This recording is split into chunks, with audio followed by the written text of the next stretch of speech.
Oh, c'est pas vrai. Mais qu'est-ce qu'il a fait? Mais qu'est-ce qu'il a fait?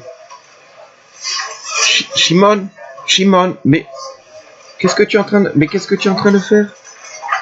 Regarde, tu sais que prendre les choses sans permission, ça s'appelle voler? Alors, s'il te plaît, tu vas me reprendre cet objet-là, cette nourriture-là, ce paquet-là, tu me le rends. Tu le rends sur le talage. Si tu en as besoin, tu me le demandes. Ouais, papa, moi je veux.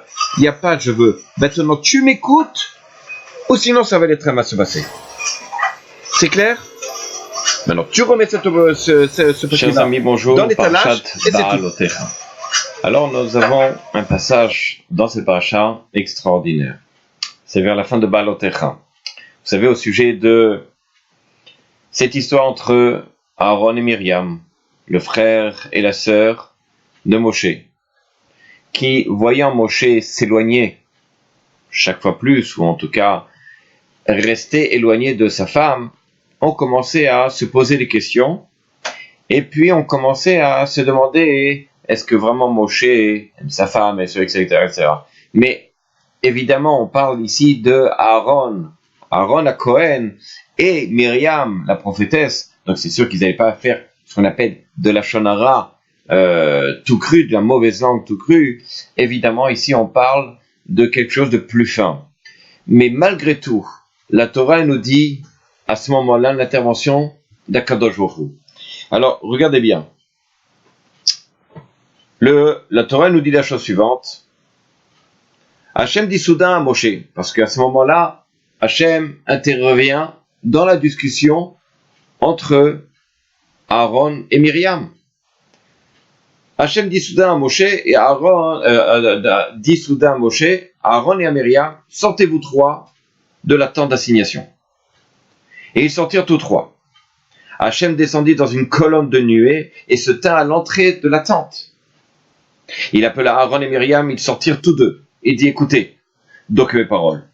S'il y a parmi vous des prophètes, c'est dans une vision que moi, Hachem, me ferai connaître à lui, en songe que je lui parlerai. Il n'en est pas ainsi de mon serviteur Moshe. Dans toute ma maison, il est celui qui est le plus fiable. De bouche à bouche je lui parle, dans une claire vision et non avec des énigmes. Et l'image d'Hachem il contemple. Pourquoi n'avez-vous pas craint de parler contre mon serviteur, contre Moshe? La colère d'Hachem s'enflamma contre eux et il s'en alla.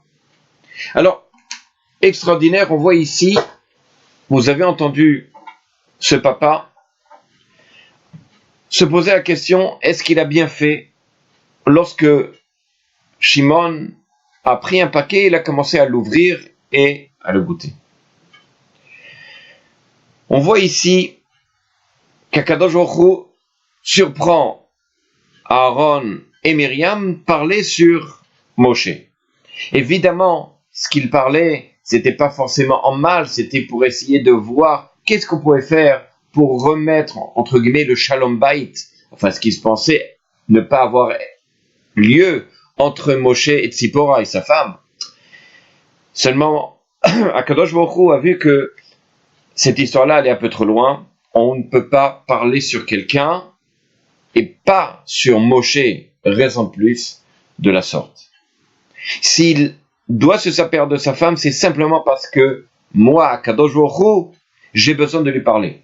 Et donc, si j'ai besoin de lui parler, il est obligé de se purifier, etc., et d'être loin de sa femme. Donc, il n'y a aucune raison de parler ainsi.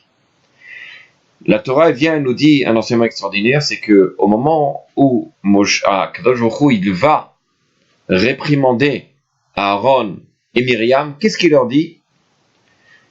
Vous savez, vous avez eu tort de parler ainsi. Parce que ceci, parce que cela. Et il commence à dire à Aaron et à Myriam un peu les réprimandes, les critiques de leur acte. Et c'est seulement après où la Torah elle vient et dit la colère d'Hachem s'enflamma contre eux et alors à ce moment-là Kadosh Baruch Hu s'est mis en colère. Les Chachamim nous disent et comme ça dit Rashi. Alors Rashi c'est extraordinaire, il nous dit la chose suivante dans le Pérec, donc toujours on parle ici dans le Pérec 12, le passage 9. Là, il dit la chose suivante. Avant de les punir, comme ça il dit Rashi, Hachem les a instruits de la gravité de leur faute. À plus forte raison, un être humain ne doit-il pas s'emporter contre un autre avant de lui exposer ses griefs? Rashi vient nous donner un enseignement éducatif extraordinaire.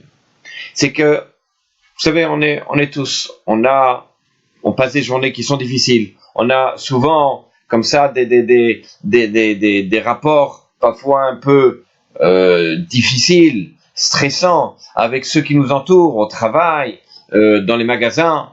Et puis lorsqu'on arrive à la maison, ou lorsqu'on est en contact avec nos enfants et que nos enfants font une bêtise, peu importe laquelle, alors tout d'un coup on a toute cette colère qui était un peu gardée en nous parce qu'on n'allait pas s'énerver, se mettre en colère à tout bout de champ, dehors, dans le magasin, à la banque, au travail. Et puis là, on explose, comme on dit, devant l'enfant en lui disant « Mais comment est-ce que tu as pu ?» Et on se met à crier. La Torah nous dit « Non, c'est pas du tout comme ça. Jamais crier à un enfant de la sorte. » La Torah nous indique exactement comment il faut faire. Lorsqu'il se passe la chose suivante, c'est de prendre l'enfant ou la personne, notre ami, et de lui dire, lui critiquer, lui dire, regarde, les actes que tu as faits ne sont pas adéquats, ne sont pas bien. Ce que tu as fait, c'est ainsi, tac, tac, tac, tac, chaque chose, lui expliquer. Et puis, effectivement, après, se mettre en colère. Vous allez me dire, oui, mais se mettre en colère, encore une fois, c'est interdit. Je vous sortirai ce que dit le Pirkei Avot. Il dit comme ça, je l'ai sous les yeux, dans le chapitre 5, la Mishnah, Yud Aleph 11, cacher l'ichos, il faut avoir une difficulté, entre guillemets, il faut éviter de se mettre en colère, venoir les ratzot, mais avoir une facilité d'être conciliant. Ça, c'est le chassid. Et Rabbeinu Yonah, il nous explique qu'est-ce que ça veut dire.